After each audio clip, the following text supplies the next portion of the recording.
describe the closing statements of the defense counsel? Sayang. Dito si Attorney Sal eh. What? Live tayo, live. Sir, how would you describe the closing statements of the defense counsel? The defense counsel? Yes, I thought sir. you were going to ask me on the... Him first, the other sides later. There was a vigorous attempt. Wait lang. Pwede tayo mag-live? Go ahead, sir. Go ahead, sir. There was a vigorous attempt on the part of the prosecution to redeem itself Na-live kasi. from following its catastrophic fall on its submission, owing to the defense, incisive defense. But as I said, I think it has become beyond salvage or redemption.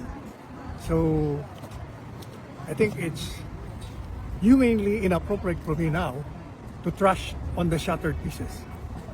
What made you say that na hindi na siya salvageable, sir? What do you think is the point in their I argument? think I've already explained myself yesterday and I don't want to repeat myself. Na-live kami ni Attorney Sal. Sir, when it comes naman doon sa performance ni Attorney Kaufman, how would you describe his closing statements? Wala na tayong ano sa center. Are you satisfied with his performance? Parang uulitin ko na. As I've already said, he has rebutted all the allegations of the prosecution.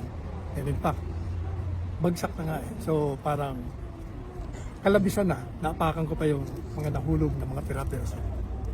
Alam niya na yung gusto niya. Attorney Panelo, Ayaw ko nang dagdagan.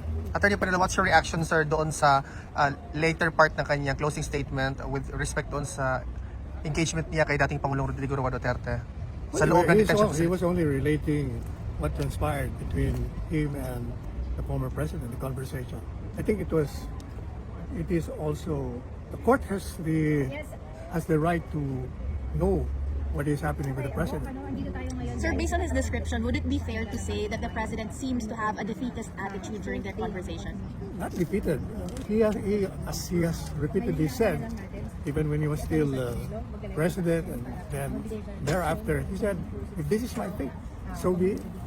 Attorney Sal, what's your comment dun sa prosecution and counsel submission about continued detention ni dating Pangulo na sinasabi pa rin po nila he still has the influence, the support of his yung supporters po, even citing yung mga ginawa po ng Duterte supporters. I think the defense has already made its position on the matter. He said it has no objection to the continued detention because there is an appeal on that matter.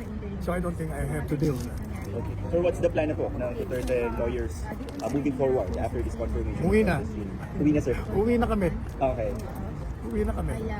And hopefully meet with the Vice President and exchange views on the outcome of this hearing. Sir, if may takeaway po kayo dito sa 5-day na hearing na to, meron po ba kayong masasabi? 4-day kasama po yung break po.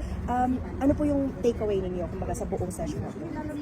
What do you mean? Anong take? Nasabi ko na nga yung position ko sa nangyari. Sa mga nakita niyo rin pong reaksyon sa mga tao at pati ganun din sa mga final closing statements po, both assessing Na, both I've already prosecution. said it kahapon pa eh. Ayaw ko na nga ulitin. Ayaw ko nakapakapakan pa Sir, yun. did the Vice President ask for any updates from Wala pa, wala. Hindi pa kami nagkakausap. Okay. So ito pala pag-uwi niyo, sir, sa Philippines. Parang maano kasi madrama. Thank you, sir.